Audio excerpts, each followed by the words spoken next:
আসসালামু আলাইকুম সুপ্রিয় দর্শক, কেমন আছেন সবাই? আশা করছি ইনশাআল্লাহ সকলেই ভালো আছেন। আজকের ভিডিওতে আমরা ওমানের কাজের ভিসার বেশ কিছু গুরুত্বপূর্ণ ইনফরমেশন আপনাদের মাঝে দিতে চলেছি। আমাদের কয়েকজন ভাই কমেন্ট করেছেন, ভাই বর্তমানে নাকি এখন ওমান থেকে সরকারিভাবে কর্মী নিচ্ছে, এটা আসলে কতটুকু সত্য? তো এই কথাটা শুধুমাত্র বেশ কয়েকজন না, অনেকেই কিন্তু করেছে। তো এই কথাটার আসলে সর্বশেষ এখন সত্যতা কতটুকু আছে আমরা সেই বিষয় নিয়ে কথা বলার চেষ্টা করব। আদৌ এখন ওমানের মূলত আসলে কোনো ভিসা ওপেন আছে কিনা, বিশেষ করে কাজের ভিসা, সেটা নিয়েও আমরা কথা বলবো।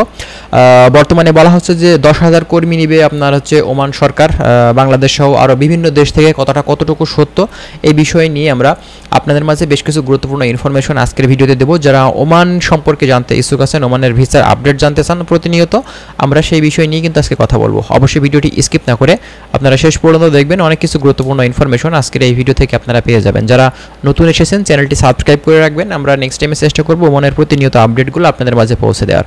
চলুন তাহলে কথা না বাড়িয়ে আমাদের মূল ভিডিওটি আমরা স্টার্ট করি। আচ্ছা, ফার্স্ট অফ অল আপনাদের মাঝে বলি, ওমান দেখেন এই মিডল ইস্টের ছোট্ট দেশে বর্তমান সময়ে বাংলাদেশ থেকে কিন্তু অনেকেই যাওয়ার জন্য চেষ্টা করছেন। এখন আমরা দেখতে পাচ্ছি অনলাইনে বেশ কিছু এজেন্সি মূলত বলছে যে বাংলাদেশ থেকে তারা নাকি কর্মী নিচ্ছে। আসলে এটা কতটুকু সত্য, ঠিক আছে? তো এই সত্যতা আমরা যাচাই করতে গেছি বিভিন্ন মাধ্যমের কাছে। তো এখানে আমরা যতটুকু দেখলাম, দেখেন ওমানের গভর্নমেন্ট মূলত বেশ কিছু কোম্পানি আছে যেগুলো আসলে পারমিশন আছে, যারা বাংলাদেশ থেকে এবং বিভিন্ন দেশ থেকে তারা কিন্তু যে কোনো সময় কর্মী নিতে পারবে এবং 10,000 কর্মী নিবে। কথাটা কিন্তু আমরাও যতটুকু খোঁজখবর নিয়ে দেখলাম কথাটা সত্য, ঠিক আছে? এবং অনেক ভাই আছেন যারা অলরেডি তারা কিন্তু ইন্টারভিউ দিয়েছেন। এই কোম্পানিগুলো মূলত আপনার হচ্ছে ইন্টারভিউয়ের মাধ্যমে ডেলিগেট কর্তৃক মূলত আপনার কর্মী নিয়ে থাকে, ঠিক আছে? তো এই কর্মীগুলা বাংলাদেশ থেকে অবশ্যই কিন্তু যেতে পারবে যদি সঠিক মাধ্যম, সঠিক এজেন্সি দ্বারা কিন্তু যদি আপনার ফাইলটা দিয়ে থাকে বা তাদের মাধ্যম নিয়ে যদি যেয়ে থাকে। এবং এরই মাঝখানে আরও কিছু এজেন্সি আছে যারা মূলত এই সুযোগটা নিয়ে কিন্তু প্রচারণা করে আপনাদের কাছ থেকে কিন্তু টাকা পয়সা মূলত ব্যাপারে প্রতারণা করতে পারে। এই বিষয়টা আপনারা অবশ্যই একটু সাবধান থাকবেন।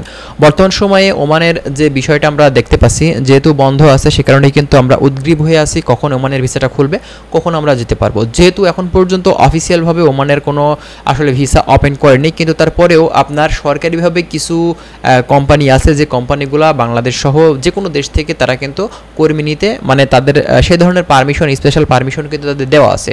তো এই কারণেই আমরা খোঁজখবর নিয়ে জানতে পারছি বর্তমানে এখন কিন্তু আপনার এইসব কোম্পানিগুলো বাংলাদেশ সহ আরও বেশ কিছু দেশে মূলত কর্মী নিচ্ছে। তো এই কর্মীগুলো তাদের প্রয়োজন বিধায় কিন্তু বিভিন্ন সেক্টরে তারা এখন মানে কর্মী হায়ার করছে। তো মূলত এখানে যে আপনার হচ্ছে অনেক কর্মী তারা কিন্তু নিবে, আসলে খুব বেশি কর্মী তারা নিবে না, অনলি 10,000 কর্মী তারা কিন্তু নিবে।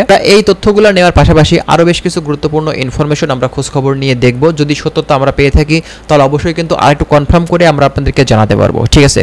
তো বর্তমান সময়ে সাধারণভাবে আপনার ওমান গভর্নমেন্ট যে মূলত আপনার হচ্ছে কর্মী নিয়ে থাকে সেটা কিন্তু এখন পর্যন্ত নিচ্ছে না। তো যাই হোক, আমরা চেষ্টা করব আরও অনেক ধরনের ইনফরমেশনগুলো আপনাদের মাঝে দেওয়ার জন্য। যদি আপনারা ওমান সম্পর্কে জানতে চান অবশ্যই আমাদের চ্যানেলের সাথে থাকবেন। আমরা চেষ্টা করব ওমান সম্পর্কে আরও অনেক ধরনের গুরুত্বপূর্ণ ইনফরমেশনগুলো আপনাদের মাঝে দেওয়ার। আর অবশ্যই আপনারা কিন্তু প্রতারক এজেন্সি থেকে বিরত থাকবেন, তা না হলে কিন্তু আপনারা সমস্যাতে পড়তে পারেন। কারণ এখন ভালো এজেন্সির পাশাপাশি কিন্তু প্রতারক এজেন্সি অনেক বেড়ে গেছে, ঠিক আছে? এজন্য আপনাদের সাবধান থাকতে হবে। তো যাই হোক, আমরা চেষ্টা করছি এইসব বিষয়গুলো নিয়ে কিন্তু কথা বলার। ভালো থাকবেন, আল্লাহ হাফেজ।